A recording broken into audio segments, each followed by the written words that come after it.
Hello again, everybody. This is James Bartley. You're listening to the Cosmic Switchboard Show. My very special guest today is Robert Stanley. In the first hour, Robert discussed the Enki Luciferian agenda, artificial intelligence, Wes Penra's work, and a variety of other subjects. And now, in the second hour, we're going to delve into more issues. Robert is a native of Southern California, and like many of us who've spent a lot of time in Southern California, we've found that there is a lot of UFO alien activity there. Robert, you've been doing a lot of research in and around Malibu, in and around Point Mugu, along the Southern California coast there. Would you like to share with us some of your findings, what you've come to find out about that whole Southern California area? Yeah, I moved there back in '62. I was living closer to the city. Before that, my parents decided to move out to the beach there at Zuma, at Point Dume. So it's like Point Dume to Point Mugu is like where I lived for many years. I think I left there in moved out in the 1990s. And but I kept going there until I eventually moved out of Los Angeles in 2008. Anyway, bottom line is I grew up there. I know the place very well. Had many, many UFO encounters there. But it does have a rich history. And I wrote an article called UFOs Over Malibu. And it's kind of all over the Internet these days. Preston Dennett wrote a book called UFOs Over Topanga. And I guess, back in 1942 there was the so-called Battle of Los Angeles. There was things seen over the Santa Monica Mountains and the ocean before it came inland over the city, and they were firing, all the military was firing over 1,000 rounds of stuff at whatever that was. But the military, when they first came out to Malibu at Point Dume and all the way up to Point Mugu, they started putting in military stuff. A lot of that was later taken out, but the military base that they built in Point Mugu in the 1940s had a radar system there that would often burn up because of the UFO activity. The energy coming off the craft was so intense it would just overload the circuits. So that was an issue for them, and of course they noticed. And it kept continuing up until modern times. I think it was really prevalent back in the 60s and 70s, or at least people talking about it privately was a big deal. It didn't really become I published my first article back in the 90s about Malibu, and that got people's attention a little bit, but that was before the Internet took off. And once the Internet was big, then the thing that really got everybody's attention was 2014 when talk show Jimmy Church, he claimed that there was a UFO base off the coastline of Point Mugu, and so of course people started contacting me, and I even spoke to Jimmy about it on his show a couple times. But I was always very skeptical because I'd seen that anomaly back in 2010 on Google Earth, and it definitely looks man-made, but it's actually an illusion, and that's why I wrote the article, Digital Deception. It starts in Malibu, goes into the Central Pacific, off to Mars, and then ends on the moon. That was just a really weird odyssey. I didn't know that was going to happen, but essentially Google is run by the Pentagon, and Google Earth is very much censored. Certain things are pixelated, certain things are blacked out, other things, one particular area of what looks like ruins under the water in the Central Pacific, they literally removed it while I was on my computer. They digitally removed it, the clone tool. Yeah. It's like they airbrushed it out off of their map. And that was a big mistake, because now I'm thinking, Jesus, why is that sensitive? I hadn't been really publicizing it too much. I had a little bit of information out there about it, but really, you feel so threatened by that, what looks like a giant building under the water there near the equator, that you had to remove it. So anyway, that caused me to go back and look through Google Earth at the so-called UFO base in Malibu, and at one angle, when you're looking due east, it looks like giant columns or pillars. But if you go and to the side, either side, like left or right, you'll see that it's not. What it is erosion that has caused these like little mini canyons or what do we call it? Ravines in the cliff, and that's what it really is, and it's really evident. I show that. I do a lot of screen captures from Google Earth, and I show people. I mean, you could do it yourself. Anybody can do it. It's no big deal, but it's very misleading, and I'm not sure if they did that intentionally or not. But that's how I ended up using Google Earth to go looking on Mars. I'd seen a video of what looked like enormous hangar doors on the surface of Mars using Google Earth. And so I did it myself, and I was just astonished by that. And then I thought, well, Google Earth also takes you to the moon. Why don't I take a look on that? Because I was actually looking for lava tubes. I wanted to see what that might look like. And, man, what I found there was just mind-blowing. There's definitely a lot of ruined buildings there. I mean, it's so obvious. The geometry is just unmistakable. It's undeniable, and it's partially below and above the surface of the moon.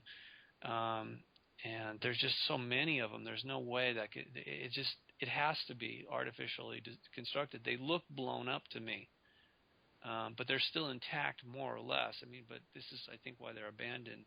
It's because they were part of some conflict at a date uncertain. Okay, so what does this have to do with Malibu? The way that it all started for me was I was working as a security guard at the beach in Malibu for some very exclusive homeowners association when a boy who was possessed ran into a sliding glass door one day and cut himself really bad. He was bleeding to death. So I intervened in the sense that I helped by calling the paramedics because his grandparents weren't reacting quickly enough. And as I was doing that, that's when I first saw or became aware of the mental parasites that we were discussing earlier. I actually saw them briefly in the room. And I think it's because I was in an altered state of consciousness because of the trauma, the adrenaline, it was so traumatic. And I only saw them briefly, and there was a bunch, just like, I don't know, there had to be at least a dozen of them, and they were floating near the ceiling. And my first impression was, wow, God, those look like parasites or ticks, actually, because I was very familiar with those in the mountains growing up there. But I just dismissed it as a hallucination. I really didn't think anything more of it at the time. But after I left the boy, the ambulance came, took the boy, and then I went back to being, my station as a security guard. And I felt really bad. I mean, like in a way that I'd never felt before. And it was like energy was being drained out of my solar plexus. At first I just set it upset stomach because of all the, the blood and whatever. But it just kept happening. And I thought, this is crazy. And I need to do something about it. So instinctually, I ended up going up on top of a mountain that night. And it was really very interesting because the full moon was rising as the sun was setting. It was an equinox, of September 21st, 1985. And I sat there and I was, I guess you'd say, meditating, praying, whatever you want to call it. I was trying to find a way to resolve the crisis I was feeling. I felt like I was under attack, and I started actually thinking, I wonder if those things I saw could be like somehow now, like sort of like a swarm of bees, They're just like, if you disturb them, they'll come after you. So that's what I was thinking. Maybe that's what was going on. Because one of the things, when I was talking to the boy's grandmother, after I called the paramedics, I got the distinct impression somehow something she said to me, something about he thinks he can fly. I somehow became aware of the fact that he was hearing voices. I didn't know anything about schizophrenia or possession at that time. I was 25 years old. And even though I knew about metaphysics, I didn't know any of the stuff we're discussing now is not on my radar at all. But so when I went up on top of the mountain, I was sitting there meditating, praying, trying to figure it out. Eventually, at some point, I got tired. I mean, I ended up spending the whole night there, but I wasn't even prepared for that. I just couldn't leave. There was just something I had to do. So as I'm sitting there, and I was actually, again, instinctually, I didn't plan this out. None of this was logical. It just happened. I was saying Om for a while as I was sitting on the ground, and I think that did something. I mean, I could literally clearly hear the overtones that were going and feel them going through me, almost like a pyramid of sound. It was just coming out of me and reaching up. And so I thought, well, this is like almost like a message in a bottle. Somebody might actually hear this, like an SOS. And so I was pushing it out like that. And on that signal, I was broadcasting one thought and one thought alone, and that was love. Because I felt that whatever had happened to that boy and his grandparents that day, earlier that day in that house on the beach, was evil. It was the opposite of love. If in fact that was what's going on. I mean, because again, it was very intuitive, but I kind of felt there was something like hijacking the boy. But I couldn't, I didn't understand. Again, I wasn't aware of these processes we're discussing now. But so that was my impulse, right, is to send out a message of help. But not just say help. I was just saying, again, like we were talking about, sort of doing the opposite of what you don't want. I really was hoping for somebody to help me at that point. Yes. I needed some kind of answer, some kind of insight. Yeah, anything would have been fine, And so I did that for hours, and then I got tired, and the ground was kind of rocky and uncomfortable. So instead of rather just laying on the ground, there was ruins of an old radar installation from the Cold War, from Point Mugu Naval Base, and so I lay down on cement. There was like 4 pillars of cement, and they had a base, and so I laid on that. And again, you gotta understand, it's cement. Okay, it's hard as a rock, but at least it was flat and it was smooth. And I laid on that, and I mean, moments later, I just fell. That's when they say falling asleep, you kind of jerk yourself back, because if you're falling, you don't want to. It's just a natural instinct. You don't want to fall. Nobody wants to fall. But as that happened to me, I was very, very relaxed and too tired to fight it, and I just let it go. I let myself fall, that feeling, and I literally came right out of my body. And it's not that we're falling, we're floating. It feels like our body is falling, but we're really just, what it is our spirit is moving up. Mm-hmm. That's what gives us on one level the sensation of falling. It's the opposite of falling. Ascending, fine. I'm trying to think of the right words here. When that happened, I entered a dimension of light, and I felt safe. And it was really curious because I wasn't asleep. I couldn't be dreaming because I just laid down. I wasn't asleep. I was just laying there trying to process what was going on. And I didn't expect to fall asleep because, again, I was laying on cement. I'm up in the wilderness alone by myself, no flashlight, no nothing, just laying there. And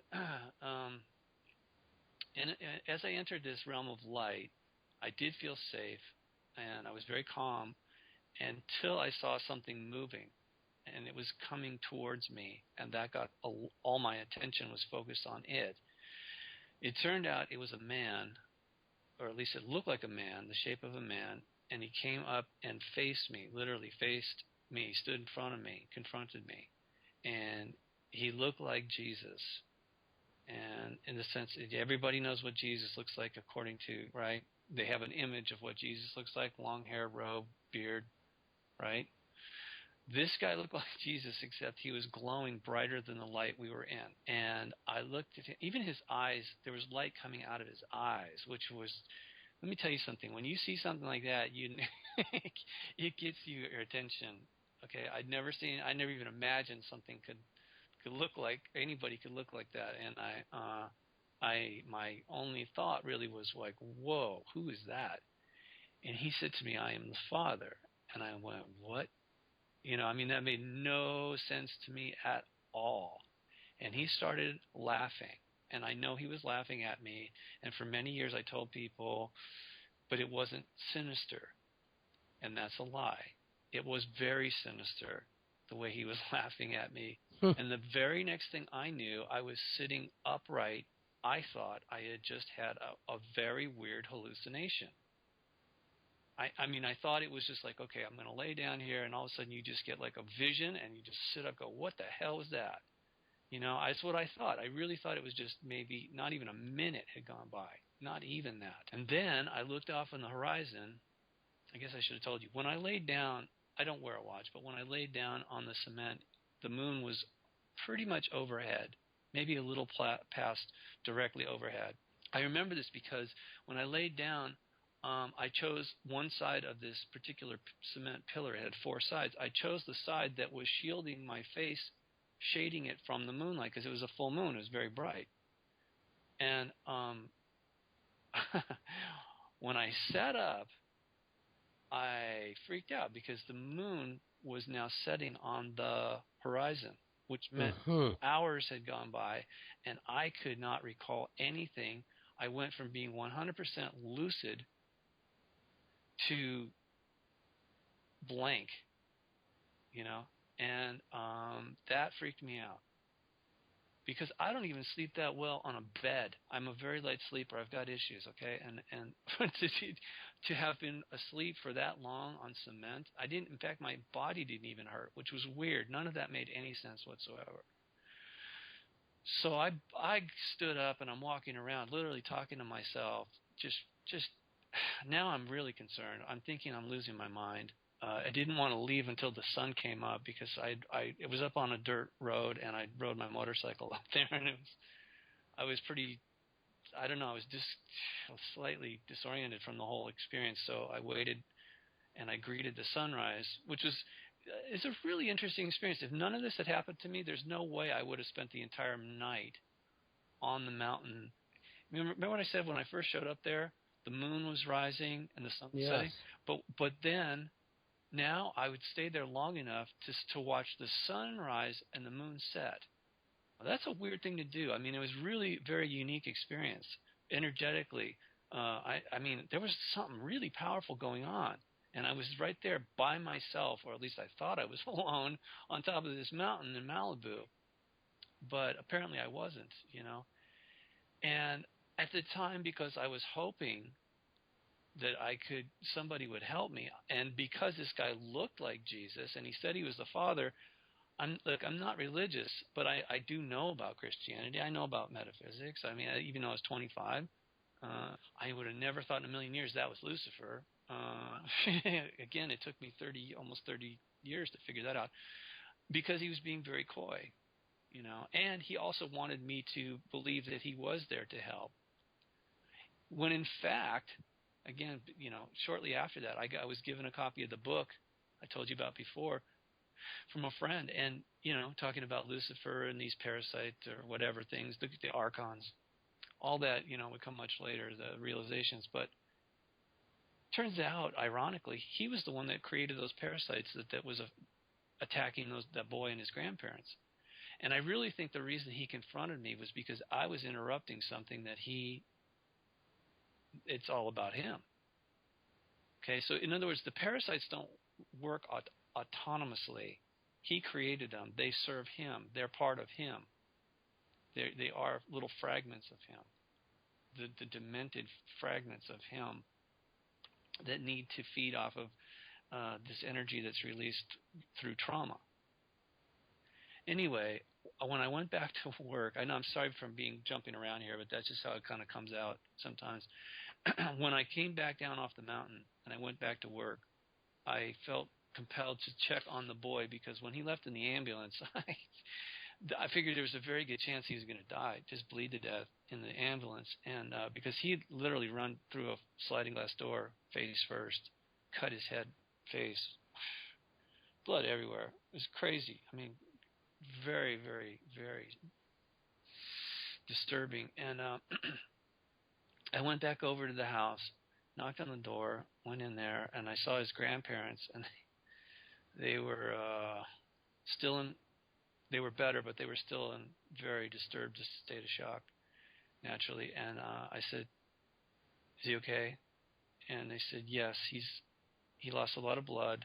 had to have over 300 stitches, but he's going to make it. I'm thinking, oh, that's good. And then I'm literally hearing myself say, well, I know it's going to sound strange, but you can heal the scars on his face, but if you don't heal the scars on his soul, this is going to happen again. And I mean, like, I said it like I knew it, right? Like I knew this was be real. And I'm thinking, oh God, why did I just say that? You know, I mean, honestly, it didn't make any sense to me. And then I just turned around and left, and I just thought, okay, I'm going to get fired. I mean, this is a really prestigious beach. There's a lot of heavy-hitting Hollywood producers, directors, movie stars. You just don't. That was like really a good way to end my career as the head of security. I thought. Fortunately, it didn't happen like that. I didn't get fired for that, but. So I went back and I sat down at my security post, thinking, "Oh, this is all too weird. I don't understand what is going on."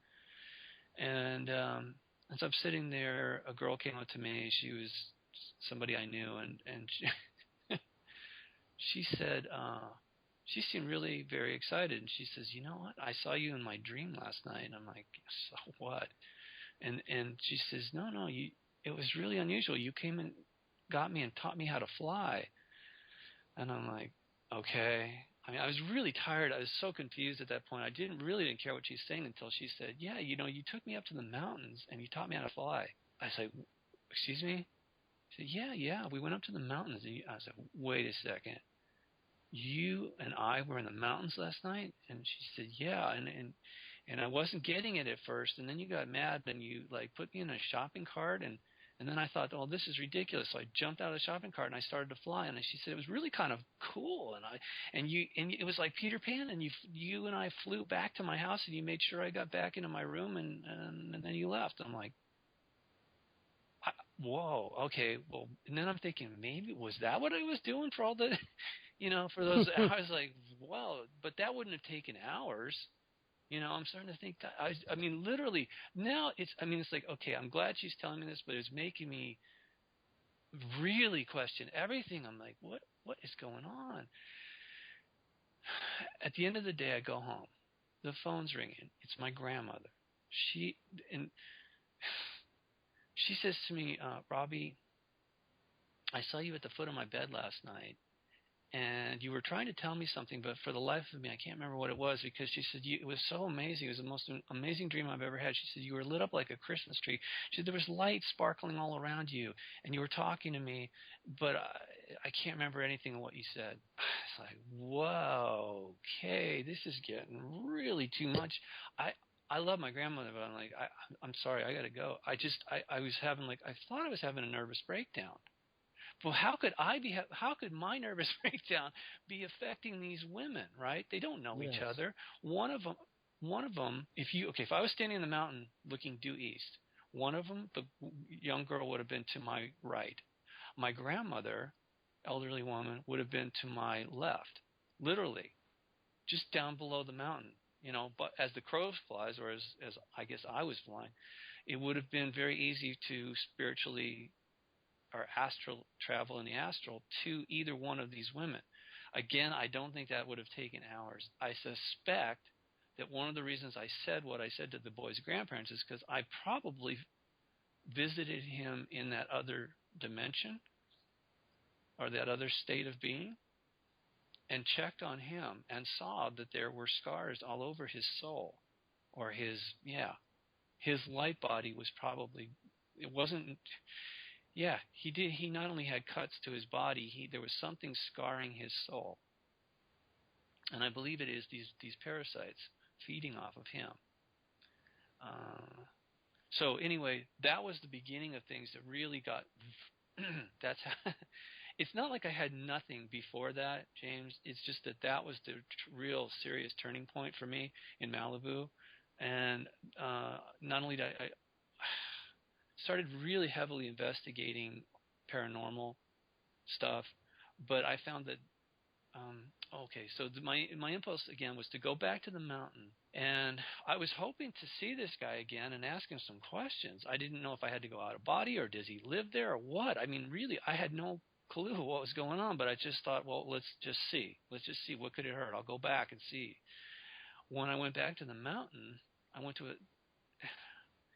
I I nearly fell down. It was unbelievable. There was this giant statue carved into the cliff on top of the mountain, and uh, what was crazy about all, I mean, it's just bizarre, was that I recognized it. I said, "Wait a minute! This is what I was dreaming about when I was a kid. I would often have lucid dreams of going up to Point Magoo, and then from there I would go up into the mountains, and that was what I called my night school." And it was bizarre because I thought I had just dreamed all that when I was a kid. There was these, sometimes I would be with these people that look sort of like Greek in the sense that they were wearing white robes and sandals. They lived in these stone cities, and they had ships, wooden ships or whatever. And I didn't know anything about that, but I would later find out that those were called the first people by the Chumash Indians. They said there was a first people, and they were all wiped out in a flood. So, and in fact, when I years later, after finding these ancient ruins and stone statues up in the mountains there, I think they are monuments to Enki, actually, because he's just that egotistical, and he loves to be worshipped, and it's also a way of marking his turf. But when I showed pictures of that to some of the Chumash elders that I met, they said, "Oh, yeah, no, we didn't make that." I said, "That's the first people did that." I'm like, "What?" I mean, so it's been one thing after another. The other thing is when I went back there, not only did I see these bizarre statues, but I started spending the night up there by myself and even with friends, and we had multiple close encounters with UFOs there just in the mountains, just above Point Magoo.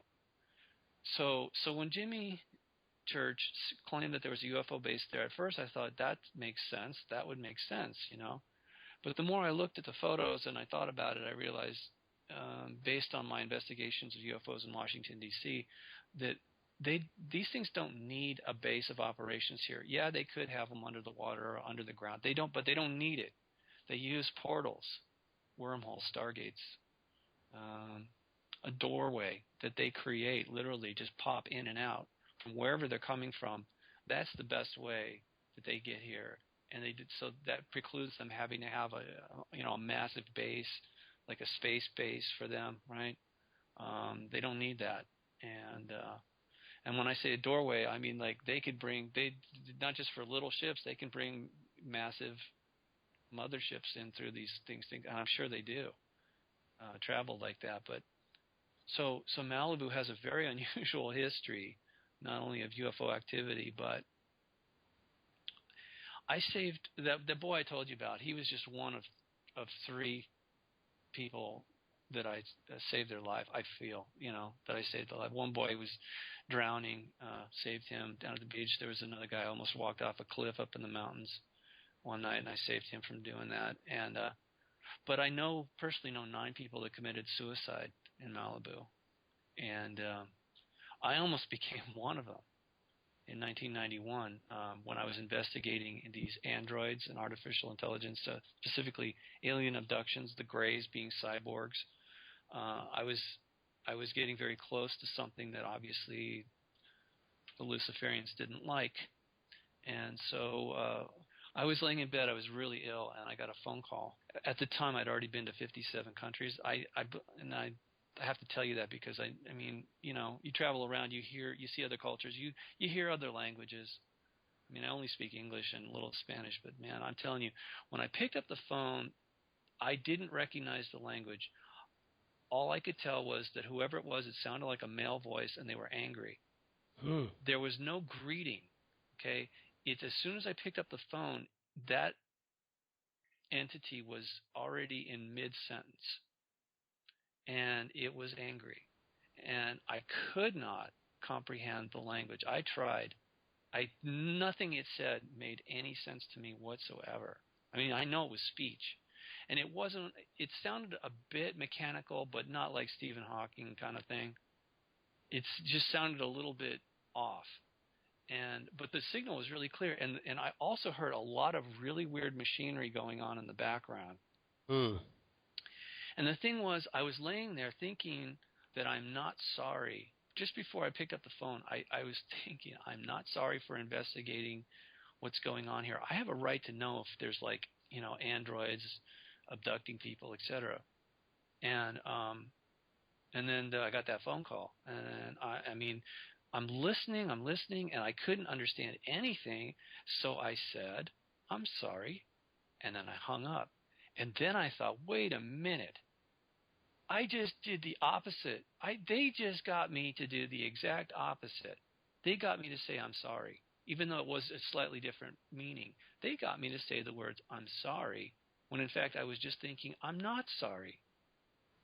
And I mean, I already knew at that point, James, because of the close encounters with the UFOs, that I was being watched. More importantly, that they could literally hear my thoughts. Absolutely, they can. Yes. Okay, but I mean, when you say absolutely, people don't understand. I proved it to myself one night when I was coming down off the mountain. I was riding my motorcycle, and I just had that crazy feeling like the back of my neck was tingling. But I couldn't see any craft in the sky. It was very dark, and I just thought, you know what? I'm going to try an experiment. I'm going to think something towards them and see if they respond. So I said to them mentally, I said, hey, I know you're up there. Why don't you show yourselves? There's nothing I can do to harm you. As soon as I thought that, they turned the light on in the craft.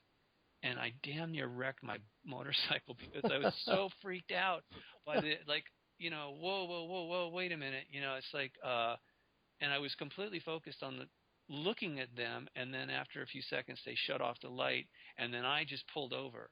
I was literally shaking. I was so freaked out because it shocked me to my core. At that point, there was no more room for doubt. I couldn't say, maybe this is just, whatever.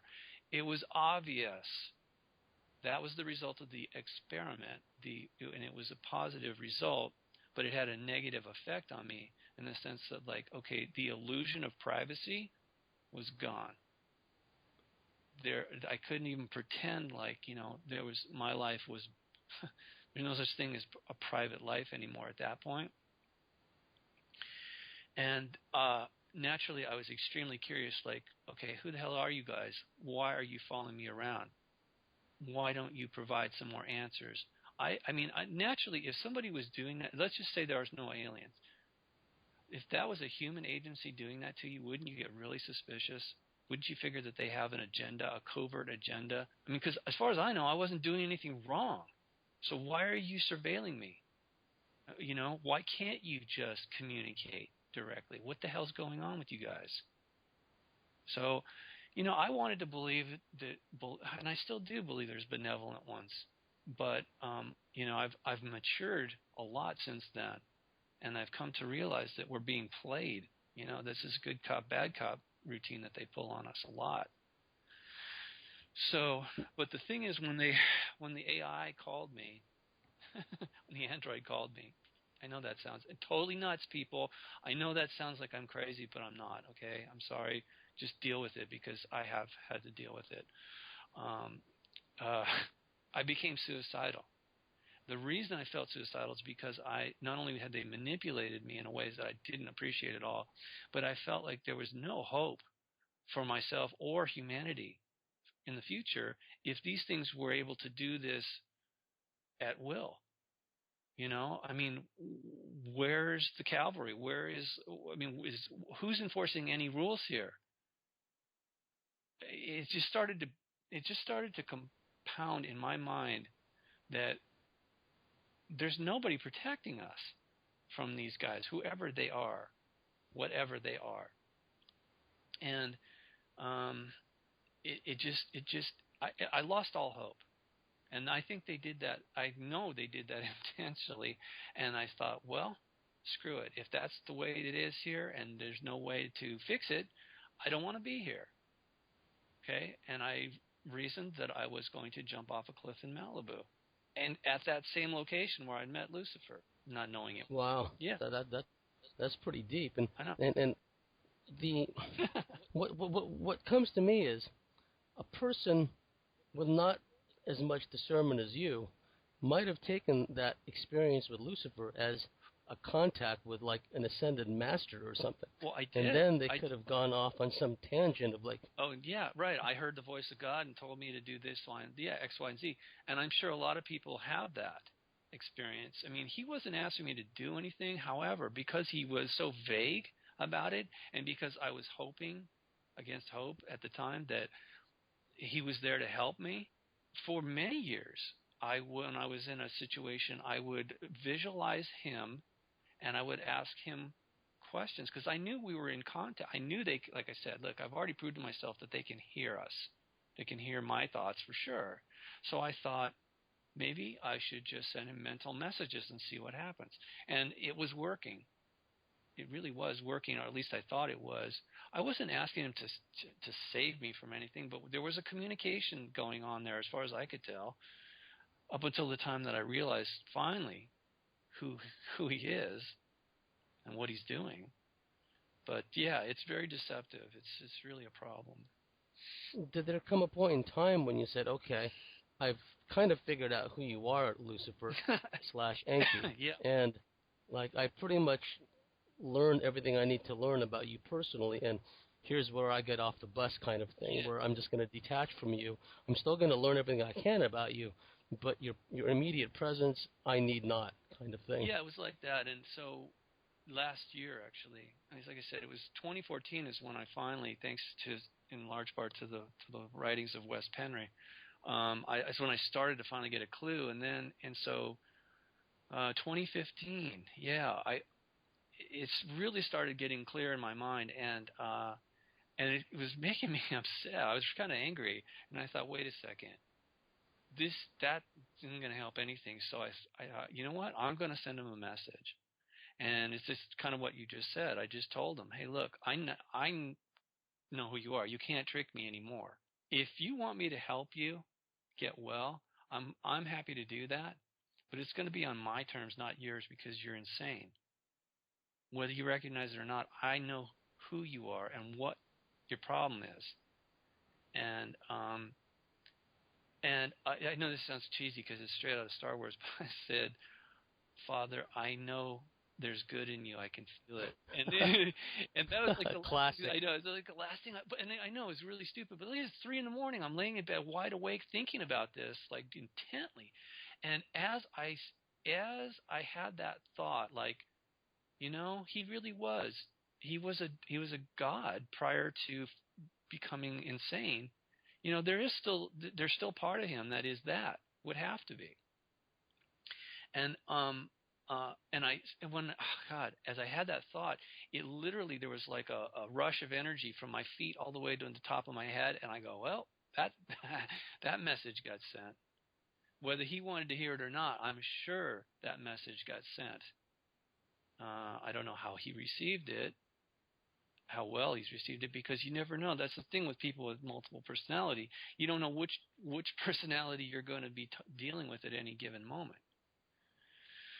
So, yes, you could be dealing with a relatively coherent, relatively sane individual, and a split second later, you could be dealing with the berserker. Yeah. And when you talked about how his laugh at first blush wasn't really sinister until you thought about it and you tuned into the energy behind it. I didn't want to believe it, man, because who would want to believe that? I was trying. In fact, you know, looking back on it, even the spot where I was, there was like 666 and stuff, pentagrams painted on there, spray painted on that thing. There's broken bottles everywhere. That was a party spot for people from the area that were really in the dark. You know, and so everything in retrospect makes a lot more sense. But the blankness, the erasing of my memory, that's his hallmark. He does that to us every time we reincarnate here. Yes. Okay, and what's really screwed up is he or his minions trick us into agreeing to it.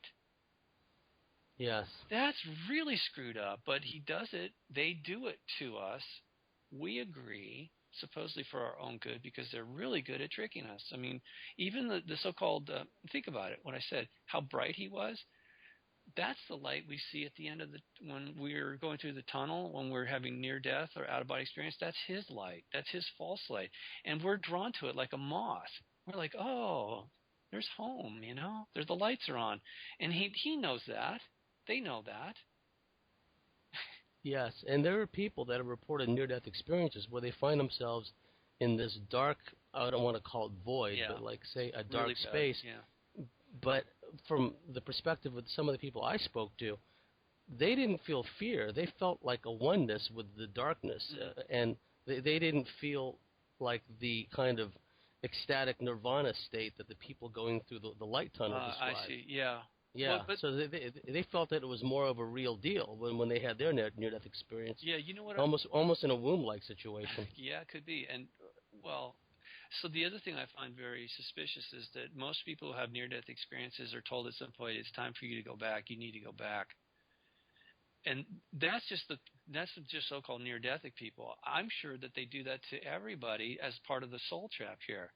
They get these so-called spirit guides, right, because they can shapeshift into whatever they want. It's like, oh, suddenly your grandmother's going, James, wouldn't you like to go back and help those people? They're a nice family, They could use someone like you.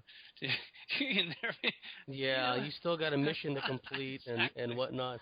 In fact, there was an episode, you can find it on YouTube somewhere. It was a clip from that Star Trek, I forget if it was Voyager or the other one, commanded by the lady, Commander Catherine Janeway or something like that. And she had a near-death experience where this being that presented itself to her as her father was beckoning her to go into the light, basically. And then after a while, she sussed him out. It's like, why do you want me to go? What's this all about? Yeah. And she realized it was all a con. So yeah, Star Trek's interesting. It was a lot of that was early stuff with Roddenberry was based on channel material from the Council of Nine.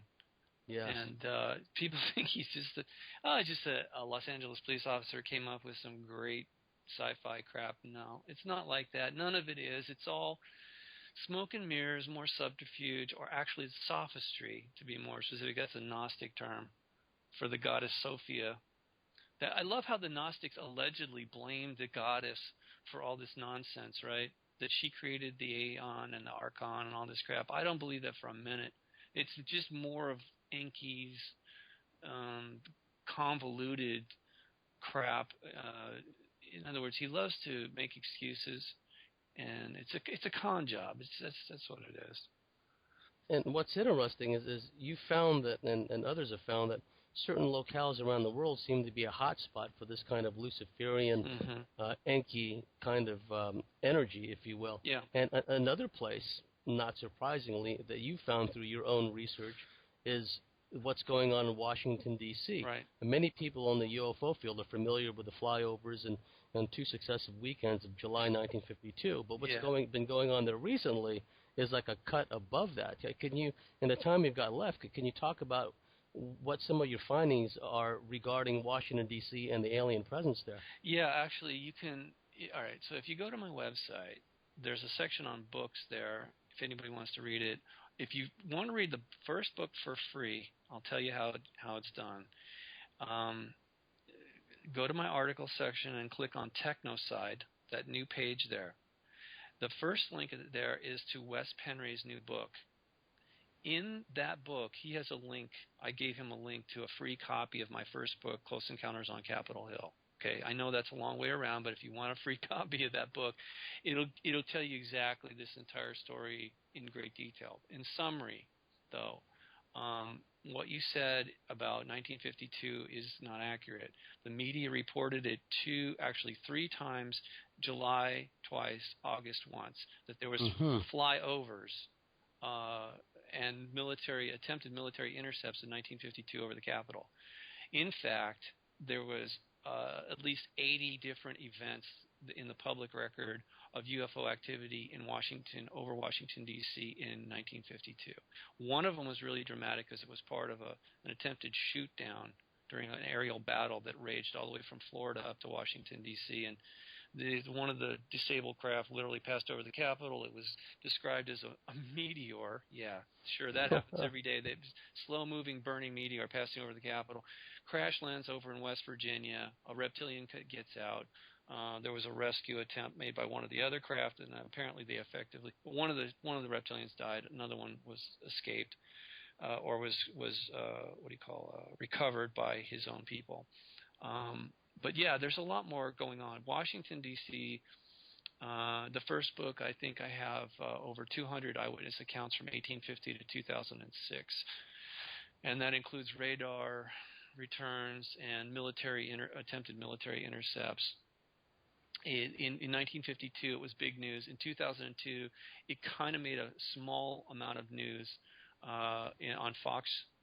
Fox News reported it, but that's how I first got started, was the photographs that were taken July 16, 2002 at the U.S. Capitol of a swarm of UFOs coming over the Capitol, one of them landing on the roof. The photographer and I became friends, and that's what started my many-year investigation, 2 books. There's a lot of free – that's another thing. If you go to my website, click on books, there's also a free DC UFO archive. You can see most of the photographs that I've collected of UFO activity over Washington, D.C. that the government says isn't happening. And yet clearly, based on the second book, Covert Encounters in Washington, D.C., has over 900 eyewitness accounts from 1850 to 2011. And it's pretty obvious that this is not just like space tourists coming to D.C. They have to have some kind of agenda that's going on there, and I really lay it out in the conclusion of the second book. Again, that's called Covert Encounters in Washington, D.C. The conclusion is like 100 pages long, and it's just taken from the public record about all the satanic Luciferian activity that goes on in Washington, D.C. by design. It's not an accident. The whole city was set up like that. It was originally called New Rome. It's the Capitol itself is a rough replica of the Capitolium on one of the 7 hills of Rome. Yeah. It's also known as a temple to Jupiter. And Jupiter not being a planet, but actually a human male figure that we would know as Jove. So the Roman Empire, prior to becoming Christian, was so-called pagan, and the head of the pantheon of gods was Jove, and I think we could also call him Enki, Lucifer, whatever. It's the same guy, different day, different whatever. Later, he became known as Jehovah when they became the Judeo-Christian Roman Empire or whatever. But they just incorporate that in there. Anyway, the Capitol is a very strange place. There's a demon cat reportedly living in there. This is the same place where the movie The Exorcist was not only filmed, but the movie was taken from a book that William Blatty, who used to work for the Pentagon in the Psychological Warfare Department, he put this together based on news articles from the local newspapers there of a 13-year-old boy who was allegedly possessed, went through exorcisms in Washington, D.C. area as well as Chicago. So it's like everything we're talking about, it's been a natural progression for me. In other words, I was never satisfied with a new piece of information. I would add it to the puzzle. But up until recently, I knew I didn't see the full picture. Only now do I feel like I'm close to getting the full picture. And it's one of the reasons I've been writing these articles and speaking on a lot of different shows, because people have a right to know. They really need to know this, whether they believe it or not. I understand. I'm skeptical too. Actually, you'd be surprised how skeptical I am. But there has to be some answer to all these questions.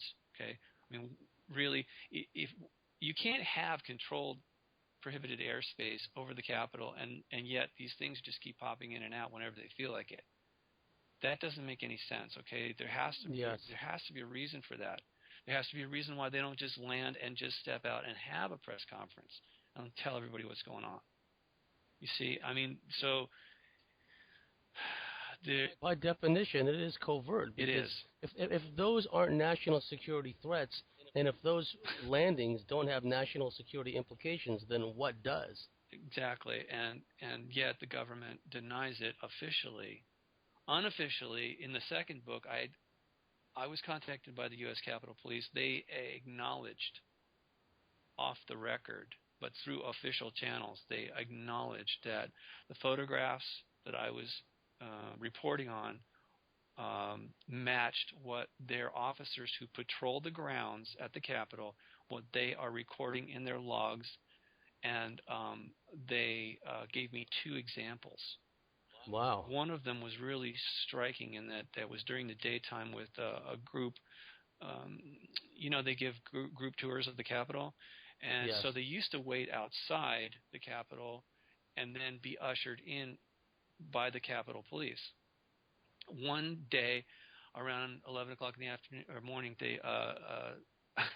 this group is waiting to go inside, and a UFO comes overhead, stops, and naturally most everybody's looking at it. One guy, because it's the Capitol, they're in Washington D.C., people got cameras. One guy had a video camera, so he's taking video of it, and this went on for a matter of minutes, and then the thing left. Where's the video? I suspect it was confiscated. Oh, yes. Okay, and I'm pretty sure that's why they ultimately built the underground Capitol Visitor Center, which is almost as big as the entire Capitol, but it's all underground. And excavation for that started in 2002, the same year that the UFOs swarmed over the Capitol. Interesting. Yeah. So anyway, I know we're kind of running out of time here, but it's just life. You know what they say? The truth is stranger than fiction. That rings in my head like every day. I keep thinking, wow. That's why I don't even read fiction, because every time, I'm always looking for more clues along the way, and it's just so shocking. I mean, I recognize this is hard for people to accept what we're discussing here, but just think about it. Do some research. People can contact me through my website if they have any questions or comments, and I do answer everybody that writes to me. So. Again, the website is spelled unicusmagazine.com, and my links to my email are on that on the site.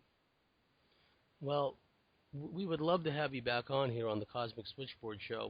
We've really just touched the tip of the iceberg. There's so much more that you can share with us. The whole thing about just Washington, D.C. alone, I mean, we know that the occupants of these craft have the ability to subtly and not so subtly influence people en masse. Yep. So there they are in D.C., in a place that's already roiling with intrigue and all kinds of nefarious activities, and then these craft keep showing up there, making low-level incursions. And so one just has to wonder, it's what are they doing there?